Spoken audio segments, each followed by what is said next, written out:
What is going on, comic fam? It's your boy, the bearded comic bro, and I am joined by the man, the myth, the legend, my homie Bouff. What is going on, my friend? It's me. Merry Christmas, sir. Merry Christmas, happy holidays. Gang, I'm excited to do this episode. We're back for another episode of Crafting Comics, and are you kidding me? We just dropped one like 3 weeks ago, and we're doing another one? Who are we? Is this a habitual thing now? Are we back to a regularly programmed schedule? Oh, don't call it a comeback. We never left. We just were very delayed.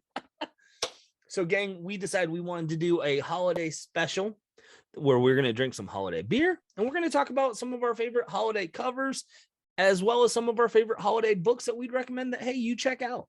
So whether you like Christmas, whatever you celebrate, however you celebrate the holidays, hopefully you'll enjoy this little chat that we have on our latest episode of Craft and Comics.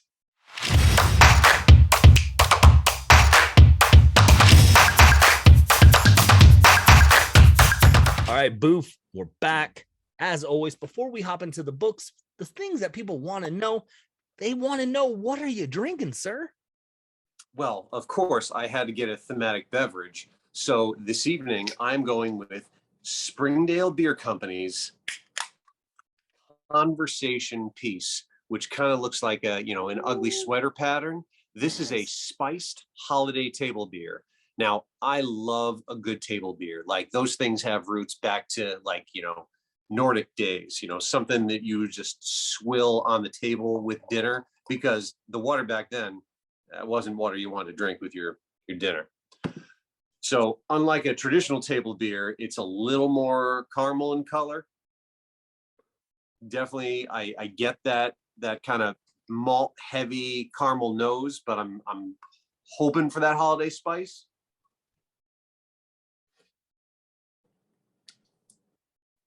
And it's there. It's not a spice cabinet explosion.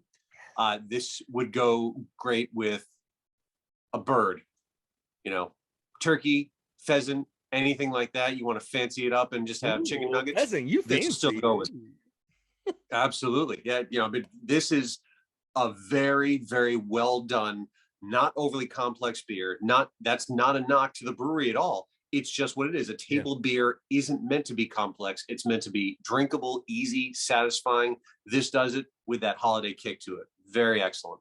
Bouff over here having some pheasant for his holiday experiences. I'm going to call you Bougie Bouff. And I believe you might be joining me for a beverage this evening. You are correct, sir. I do have a beverage as well. It is a thematic beer as well. This is from Platform. It is a Cleveland brewery. Ooh. It is called the South Pole Elf. As you can see, there are notes of cookie, spices, and all the things nice. I'm curious to see what that entails. One might say the same thing about the bearded comic bro himself. Right? Full of cookies. Well, actually, I don't know. I don't know if you smell like cookies. Well, I was going to say I'm just full of cookies and spices and everything that's nice. So, that was a good pour. Look at that though. That is a perfect. That is a nice pour. It's a darker, heavier looking beer. So this is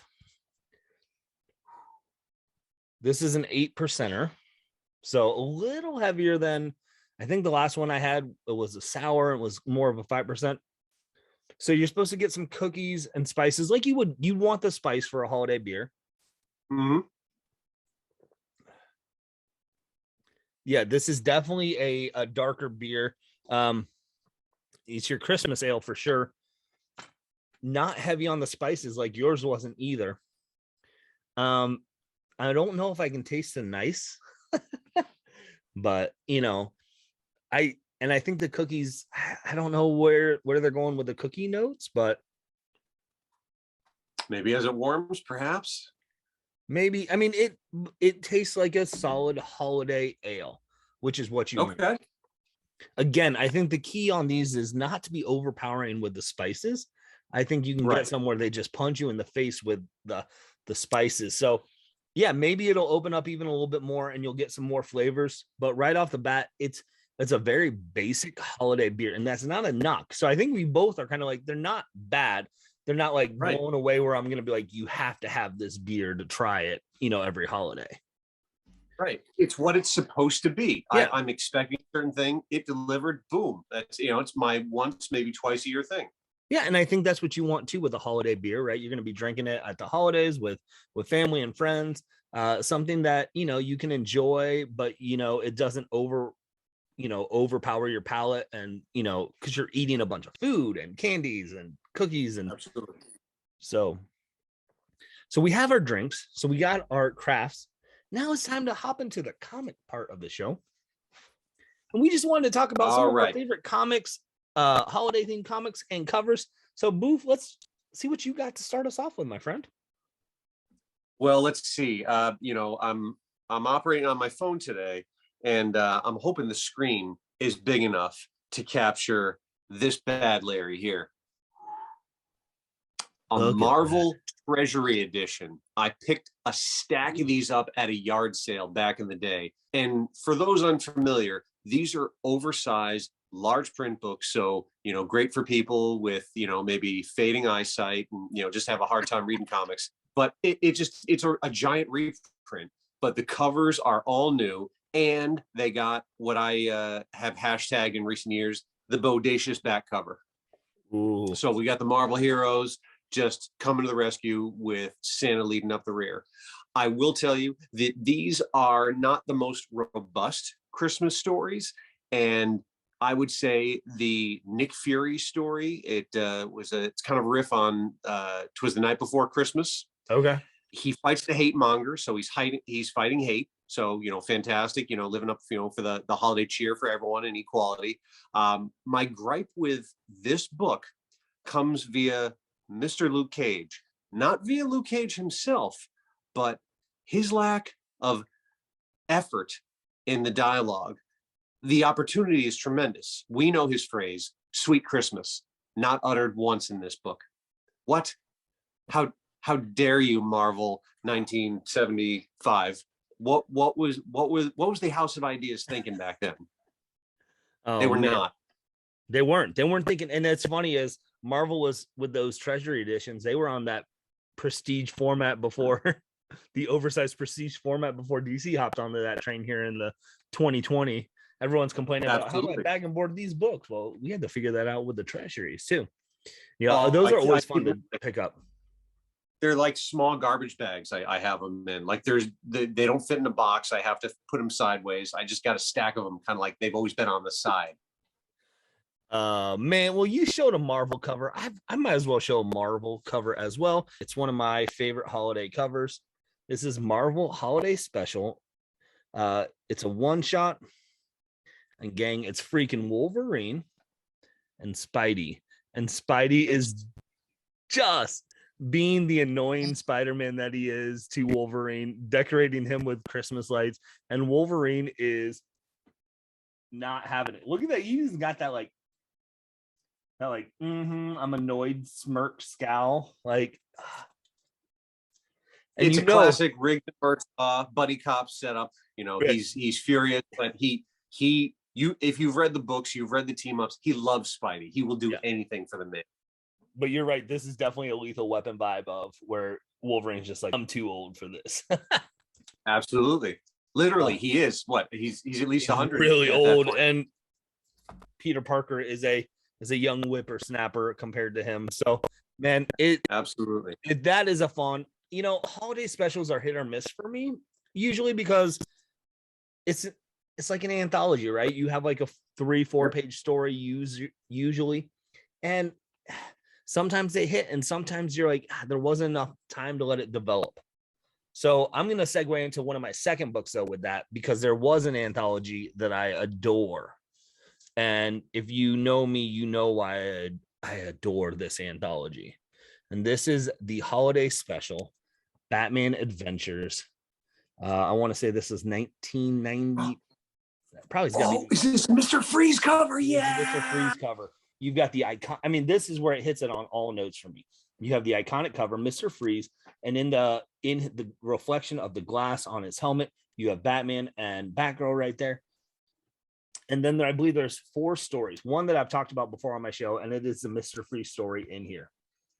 Weeks leading up to his escape at Arkham, he's been asking the physicians and the doctors at Arkham of like, hey, is it going to snow on Christmas Eve? And they're like, no. And as he kept asking, he kept getting just more and more depressed. So he breaks out Christmas Eve. He goes on this kind of, ice rampage. And finally, there's this really cool scene where Bruce is fighting Mr. Freeze in the cemetery. Mr. Freeze at one point throws Batman, into the tombstones of the Waynes. And so you kind of have that moment. That's why I was thinking Bruce, because you have Bruce Wayne where he gets knocked into his parents' tombstone.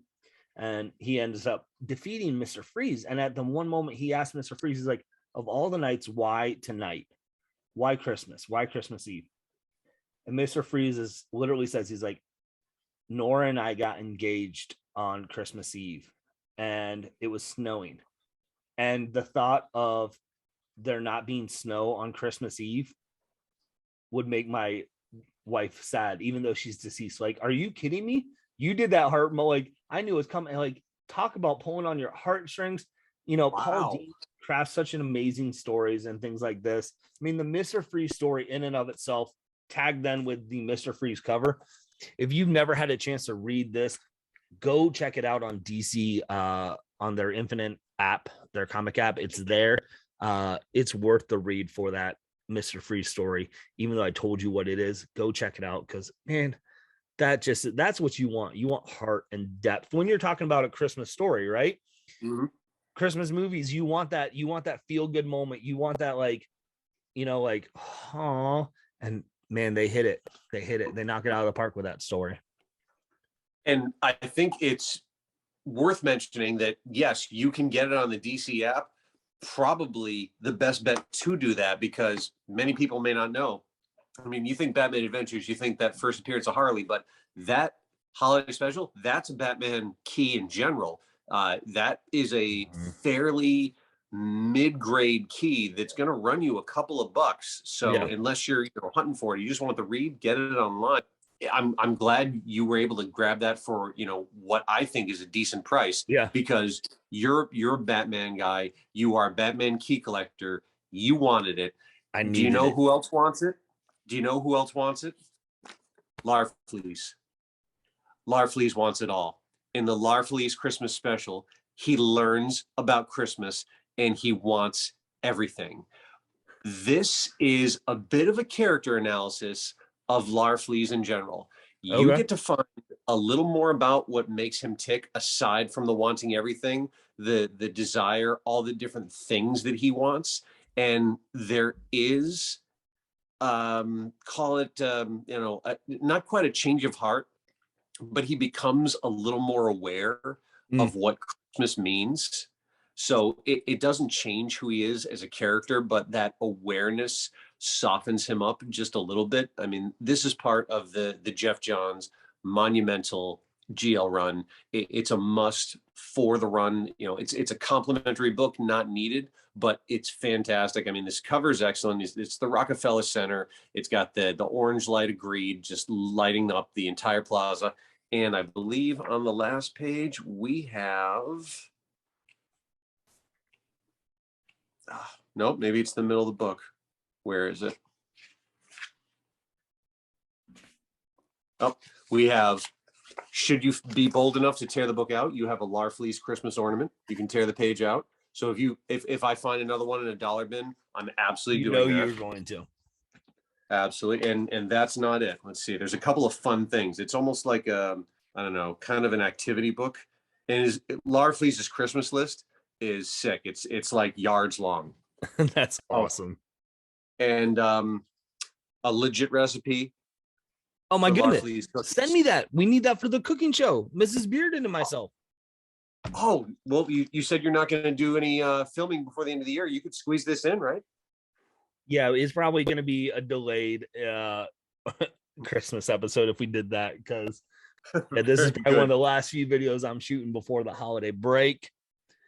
But man, that's fantastic. And then here's just a spot of his tree. It's just ridiculous. Mannequin arms and just all toilet paper and all sorts of ridiculous stuff. It's a lot of fun. And also someone you don't see drawing Green Lantern a lot, Brett Booth. You know, Brett Booth, I love his stuff on certain properties. All the Image stuff, Kindred, Backlash. I love his X-Men stuff. Maybe. Man, so where do I go next? All right.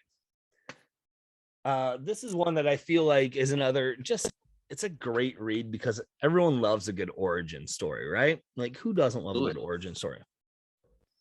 So I'm pulling from my iPad because I don't own this, but I did read this. We're talking Claws, Grant Morrison. I should have gone. I have a bunch of Claus books upstairs. This is amazing. Dan Mora on the such art. a fantastic job. Yeah. Oh, and Dan Mora before Once and Future. Before Once and Future, before the stuff Dan Mora did, it's been killing it as of late. You can tell it's a little earlier Dan Mora stuff. But Grant Morrison, they tell a great story of just kind of the origins of Santa Claus. Like it's adventure, like think Game of Thrones-esque, right? Like, Yep. And gang, it's a lot of fun. If you haven't read it, I don't know even like if it's hard to get in copies now, but again, I'll just tell you it's on Comixology. You can read it if you have the Amazon's Unlimited, Comixology Unlimited. And it's a fun read. I'm actually going to be rereading it this holiday break because it's fantastic. It's so good. And it's just everything you want in. I mean, Grant Morrison's work on this book is fantastic. Dan Mora on art. I don't even have to say anything else. It's Santa Claus's origins. Or like, come on. What more do I need? If I can't sell you on those three things right there, Morrison, Mora, and origin, you're out. Like, and see you later. You're missing out on a fun read.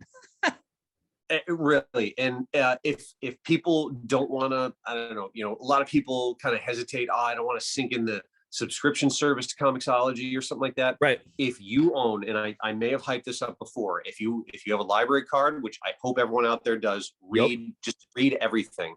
Download the Hoopla digital app. They have a sick database of free books. And depending on your library, you might be able to borrow 5 a month. My library lets me borrow 13. They have Claus, the original 7-issue miniseries. They have the Crying Snowman, a couple of Claus one-shots, just an extensive database of Marvel, DC, Boom, Image, Dark Horse, like literally everything. That's how I read most of my books these days because I can just devour them for free. Yeah, and even if you're not a digital reader, the library is a great place to go to. I can reserve books all the time.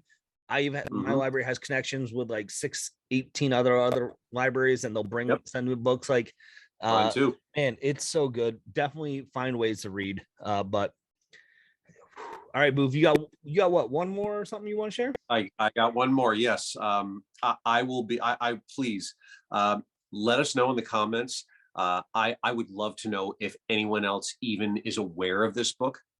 This character was an Image character. As far as I'm aware, he has appeared in 8 comic books. Only 8 comic books in the 90s. Have you ever heard of Trencher by Keith Giffen of Justice League fame? Ooh. So what if Lobo was not an intergalactic bounty hunter? What if he was just a local dude? That's Trencher. Trencher is a foul-mouthed, violent, angry man that cannot be killed. And I'm talking the visuals with Lobo are uncannily similar, like, up to and including his intestines getting pulled out, like dragging on the street, like fighting dudes. He's in, Giffen did a 3-issue miniseries called Images of Shadowhawk, and Trencher is in that too. Trencher had his own 4-issue mini with him.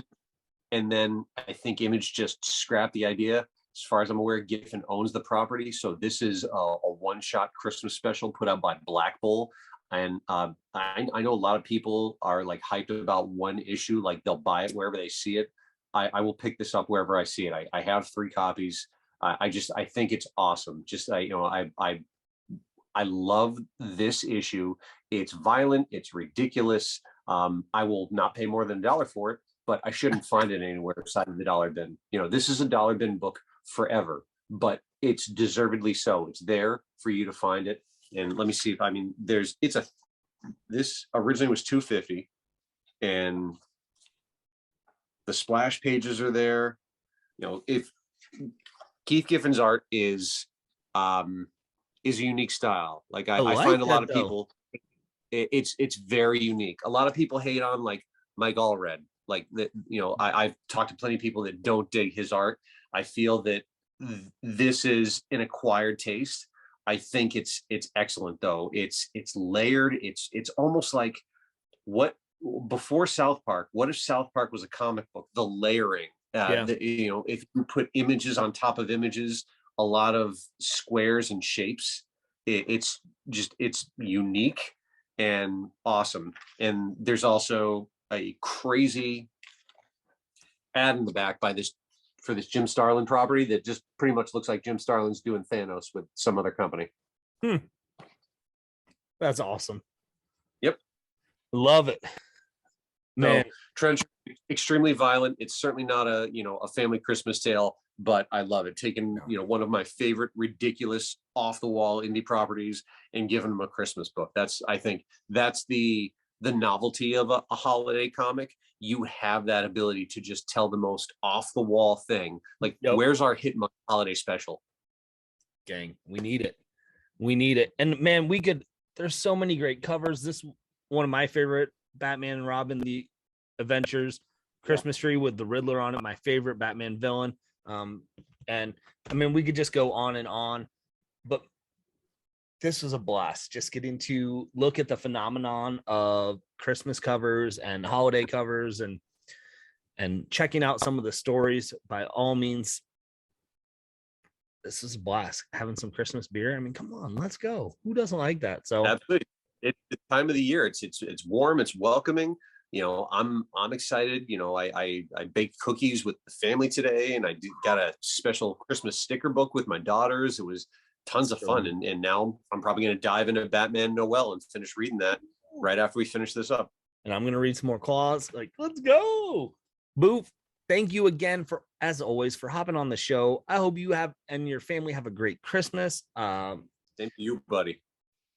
Gang, if you're watching at home, hopefully you have a great Christmas or Hanukkah or Kwanzaa, whatever you celebrate. Hopefully you have some time with family and friends this holiday and that you enjoy it and get to just be in those moments. But with that being said, hopefully you can find some time to curl up, grab a book, and nerd out.